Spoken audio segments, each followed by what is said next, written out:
The mainstream dinosaur legacy media is going extinct, and on the way out, they are shouting to the heavens, or maybe the other place, just exactly how much they hate the Orange Man, President Donald J. Trump, sniping at Disney once more, and it turns out Disney and other media companies might not be sniping him as he comes back through the White House door.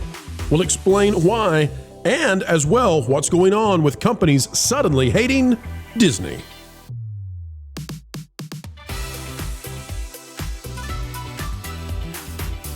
Hello, folks, and welcome back to another journey through explaining entertainment and keeping you ahead of the culture curve.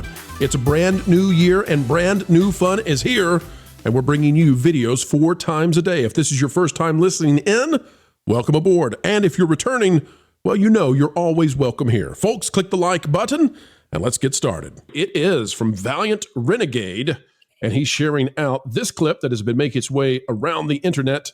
Ike Perlmutter, that's the former big boss of Marvel, gets more praise from Trump for leaving Disney. But I promise this is not the only story to this. It turns out that the legacy dinosaur media, they're freaking out, terrified that El Trumpo is going to cut-o their free speech discourse away. Here's the beginning of where we're going. The guy is stone cold broke and he ends up owning Disney. And then he got out of Disney because they were like, he didn't want to Donald Duck, right? Enjoy the entertainment. He was going to be fantastic. Let's go. Now, what's really funny about this is it was misinterpreted greatly across the web. Because if you look, folks, there's Sylvester Stallone over there, 3 people away from Trump. Well, everybody knows Sly, but not everybody knows Ike Perlmutter. And so people thought that Trump was talking about Sylvester Stallone, that he'd cut ties with Disney, wasn't ever going to work with them again. Very funny. Let's go to the Hollywood Reporter, though. This is the one that kind of shuffled the deck for what we were going to cover today. THR here says Trump's media censorship arsenal is growing. The carrot or the stick, a new roadmap for the president-elect and his advisors to chill free speech, has surfaced as he targets networks critical of him. Now, which network is that? Disney. And you just saw him take the shot at Disney, congratulating Ike Perlmutter for getting out of Disney. And now they're freaking out because he's going after Disney some more. This is by Winston Cho, and it came out just before the show. In legal circles, it wasn't the monetary figure in Disney's $15 million deal to resolve defamation claims from President-elect Donald Trump that was surprising, or even the fact that the network settled at all. It was the timing. Disney opted to dispose of the case before trying its luck on summary judgment, a routine step in civil litigation in which the court evaluates evidence and the merit of claims to decide whether a trial is necessary. ABC News, according to THR, said it had a strong case. Now, I just want to remind people, Disney, we've heard, did not believe they had a strong case, and we'll explain why in just a moment. Though he, that is Stephan Epilopoulos, said Carol wasn't treated in a very, very poorly way. That's an understatement for sure, but we don't want to say that word, folks. Within the, quote, narrow technical meaning, unquote, of the term, U.S. District Judge Lewis Kaplan made clear that the verdict didn't mean that the writer, quote, failed to prove that Mr. Trump had done this thing. Now, this is the background of THR trying to explainify why Disney was not so wrong in what they did, that Mr. Stephan Epilopoulos was just fine indeed. The court could have decided that Trump, who targeted George Stephanopoulos' coverage, didn't have a viable legal claim and dismissed the lawsuit. As a public figure, prevailing on a defamation claim is a Herculean task. At the heart of modern American liberal law is decades of jurisprudence building on a landmark First Amendment decision in New York Times versus Sullivan. All right, pause here for a moment, because this is what's really going on. The Hollywood Reporter, and maybe they don't know this, but we do. I feel badly for them if they don't know this, but we know this.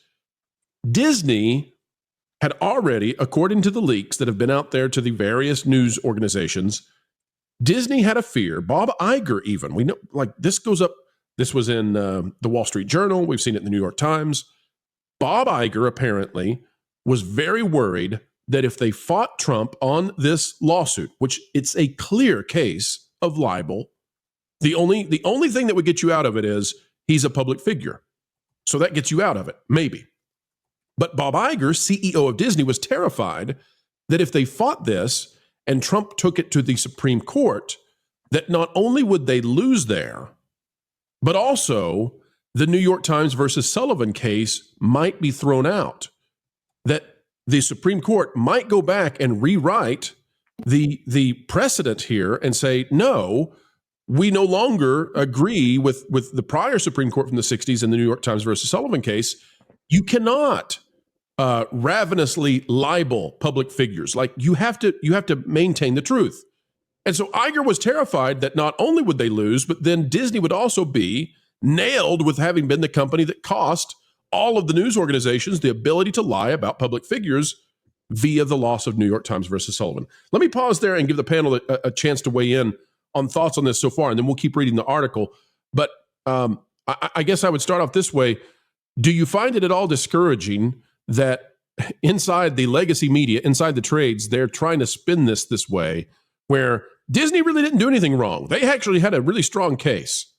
I don't know that much about it, to be honest, but from what I'm understanding and hearing, it's like it just everything always comes down to money and saving face. And Disney has a lot to lose right now because nothing's going well for them. So I think that's just a lot of the drive behind anything that's happening. But also, as a kind of like a little tidbit to the side, it's really sad that they're just not wanting to go through certain steps because they're afraid they're going to lose. It's like, well, if either you trust the justice system or you don't, and trying to weasel your way around certain things never is a good look, because I know the ultimate goal is that you want to win your case and everything like that. But if your case is good, if it's true, if it's just, if you try, you know what I'm saying? Like, it just sounds really fishy.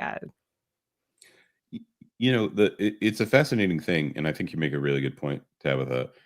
When you look at that first clip right there with Donald Trump, Sylvester Stallone, and Ike Perlmutter, these are all people, and Stallone to probably the least extent, because I think he's probably got the most capital across the board there, socially, politically, not politically, media-wise. Obviously, Donald Trump has been the focus for almost a decade now of the ire of the entire media apparatus. Whenever Ike Perlmutter shows up, they have hated him from the start. So the only press on Ike Perlmutter is negative press. And with Stallone, there were these bizarre hit pieces that were coming out about his behavior on set because of some casting agencies that, I'll be frank, based off of what we were hearing from our people, that some casting agencies sent in a bunch of people that didn't fit the scene. And then Stallone said, we want people that fit the scene. And then they turned it into some kind of racial issue. So looking at all that and watching the way that all of this is framed, and George Stephanopoulos is Snuffleupagus is. I was going to say, I think you mispronounced his name. That's not right, Jonas. You need to step up your game, dude. With him and with all of the way that this is handled, there's such I can barely get past the framing of all of this, and when you put that many people in a row that are just so portrayed in the media in a specific way, Stephanopoulos being one of the people that does that portraying, and then Trump, Perlmutter, and Stallone all together, and you realize how many people are just for associating with the man, Trump, are portrayed in such a negative way. It really puts into stark contrast what kid gloves they treat the rest of the media with, and the rest of politicians with. And the thing that's being defended here in the Hollywood Reporter is the ability to lie, right? So we've seen reports that I almost said his name right on accident. We saw reports that Snuffleupagus was told, do not say the word because it's not true. And then allegedly he heard those and he went out and did it anyway. And so the defense here in THR is, well, the media should be allowed to lie. That's the only way I can read this. Here's another paragraph real quick, and I'll point it out more. It says Trump's latest legal salvo came on December 16th when he sued pollster J. Ann Seltzer, the Des Moines Register, and Gannett, the newspaper's parent company. The lawsuit brings a claim for a violation of Iowa's consumer protection law, which bars deceptive advertising for, quote, brazen election interference, unquote, over releasing a poll showing Vice President Kamala Harris leading in Iowa, and it was by some crazy amount, which Trump won by a crazy amount. It's a way to bypass the legal barriers to asserting defamation. again, the defense here, that, THR seems to be really worried, and I don't know why an entertainment trade is so worried about this other than it has to do with Disney, but they're very concerned about the ability of newspapers and media organizations to just flat out lie. Like, everybody who had any sense in their head knew that Ann Seltzer was so off base and so crazy wrong, and that it was all part of some sort of weird psyop. We all knew it was fake. We all knew that was just absolutely deceitful. And with this Disney thing, it's objectively true that almost messed up again, that Snuffy really was snuffing out the truth in what he said. And that was, by the way, intended to affect the election. So THR and the rest of these people, they're terrified of the courts being used to make these organizations tell the truth.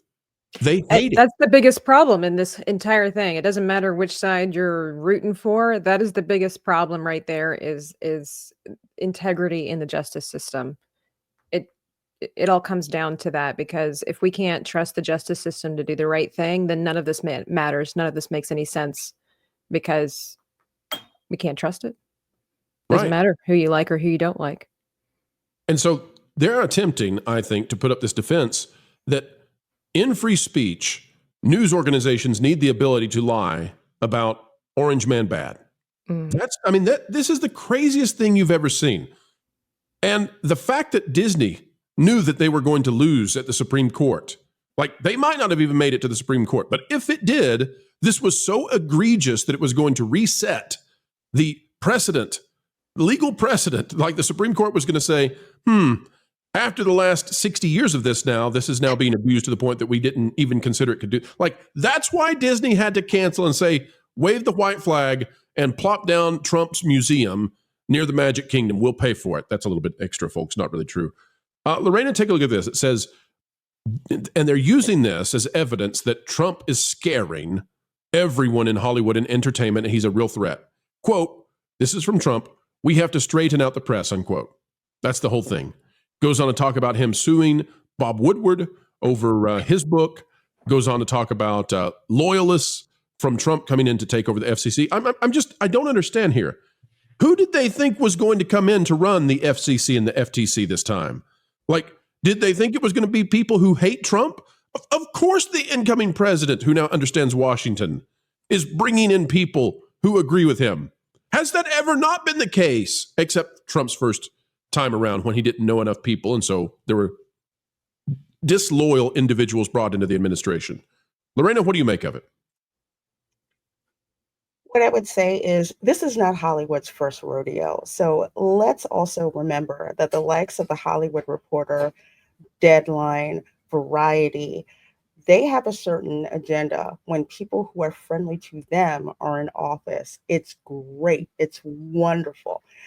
But when people get into office who do not share their political ideology, all of a sudden, everything is threatened. They're under attack. Then the pearl clutching begins.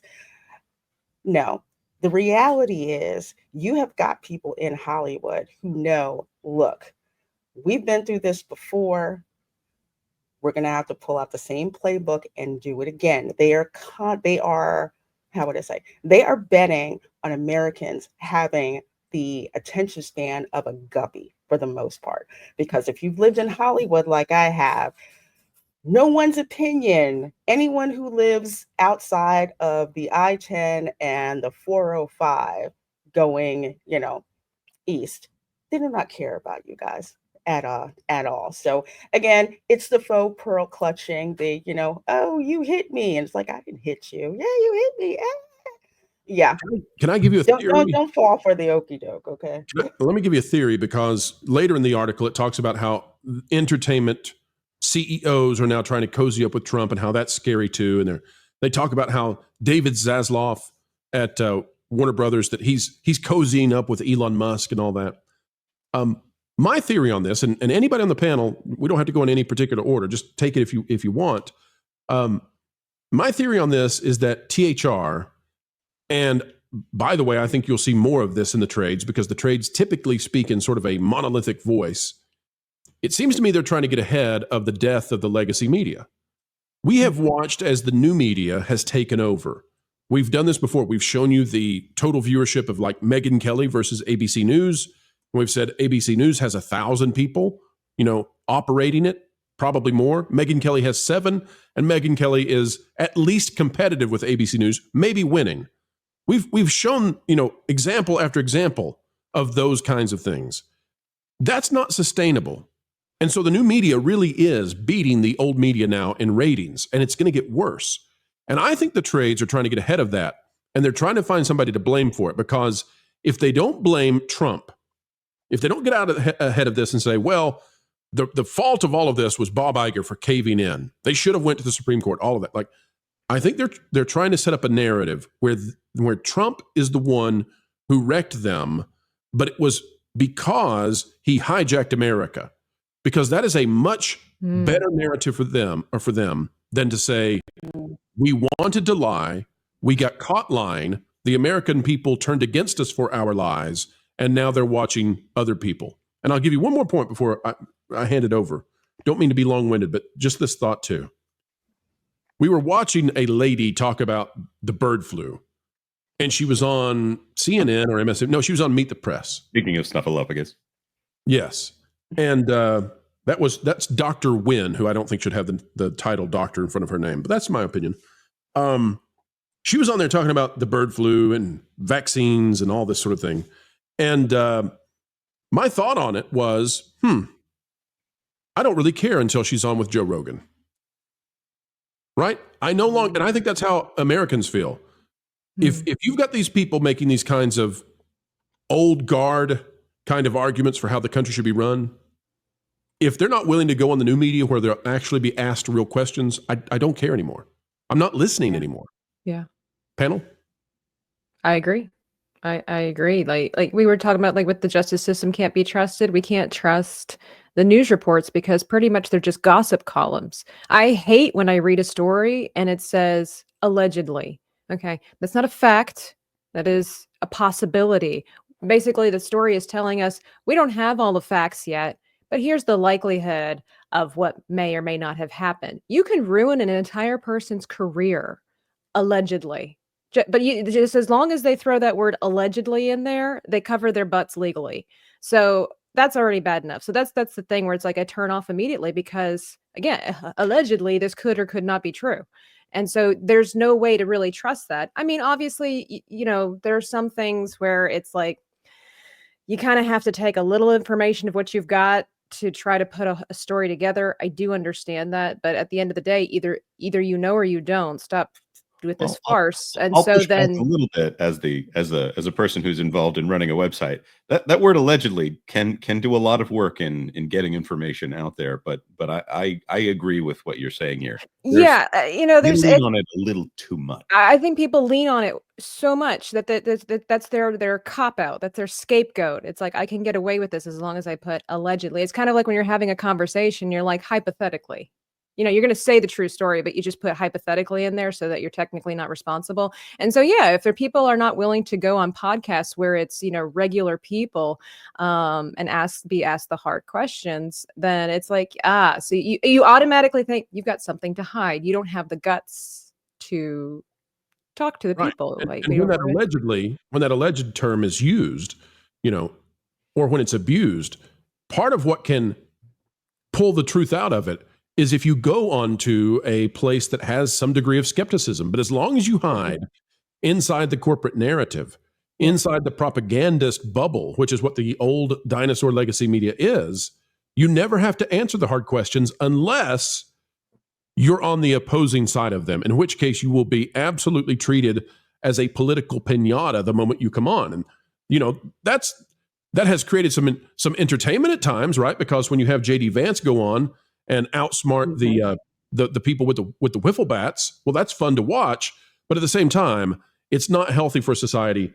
And I think that the bifurcation we're watching right now, where the new media and the legacy media are split apart, and one side is pro-truth and one side is pro-deception, I don't see any other way to read this, because literally THR is coming out and saying, this is stinky and this is bad, and we're sad because we can't lie with impunity anymore. Like, we could actually be sued for lying. Darn you, Orange Man!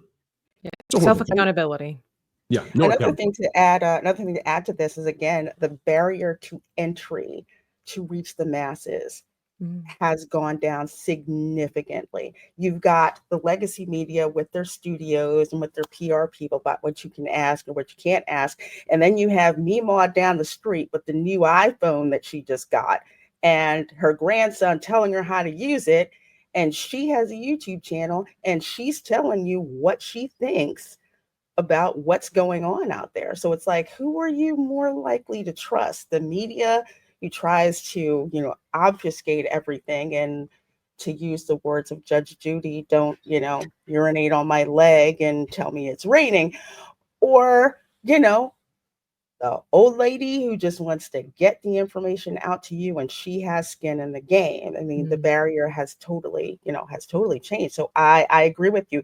People are more likely to watch someone who doesn't have an agenda. Well, I should say that their only agenda is the truth, who will ask the hard questions and isn't beholden to them. If the battle is between the media and Meemaw, I'm going with Meemaw every time because she's dropping truth bombs. Yes. That's right. All right. Well, folks, we'll keep covering it. Folks have asked us in the past, how exactly have you grown as a Disney Channel on YouTube, when others have had some hard times at times because the theme parks are struggling? And it's like, well, because sometimes we cover what Disney is doing that other places, they don't want to touch it. They don't want to go there, but we go there. And so in this case, this whole Trump thing is majorly linked with Disney. And a lot of places, they say that's too much, that's too far. And I just say, you know what? We'll go there. This is a Disney topic. It's highly related to entertainment. It's talking about the rise of the new media over the old. And, we'll be so bold as to at least step into it. I'll also point out that Ike Perlmutter lost a lot of money having patience with Bob Iger. He lost many. He probably lost $1 billion being patient with Bob Iger. And eventually, when he got sick of it, they fired him, first of all, and then drug his name through the mud and for the entirety of that proxy fight. So he built something that Bob Iger wanted to buy. Bob Iger convinced him to sell it. And then he paraded around Ike Perlmutter in order to get George Lucas to sell over Lucasfilm. So I would imagine that Ike Perlmutter, of anyone, has an appropriate grievance with Bob Iger. So. And I am noticing that Bob Iger is losing clout fast. I think in 2025 that's going to accelerate. But I would also say that when it comes to Bob Iger, things are not great from any of the sides. George Lucas is probably not happy about how Star Wars has been treated. Ike Perlmutter is not happy with the way Marvel's been treated. But Bob Iger could at least count on having the lefties love him. And now they're angry. And he's probably sitting there saying to his wife, he's saying, Willow, I did everything I could to keep this thing out of the U.S. Supreme Court and save the news media. Doesn't matter. The lefties are not willing to look that far into the theoretical. They're just angry that he settled with Orange Man Bad. And yet again, folks, we have come to the end. But what a video it has been, and we hope you agree. Folks, if you had a good time with us, consider clicking that like button, share, subscribe, click it, stick it to the algorithms. It is the notification bell, and drop a comment right on down below. We care about your thoughts. Folks, we also want to invite you to partake in thatparkplace.com. Of course, www. You get the idea. Thatparkplace.com. It is the website telling the truth, and it is a rising star across the web for pop culture news coverage and analysis. Go over there and bookmark it today. Folks, we're bookmarking you as a great guest that we appreciate. Until the next time we have the honor of spending time with you, keep learning, keep growing, and as always, folks, you better believe it, keep having fun.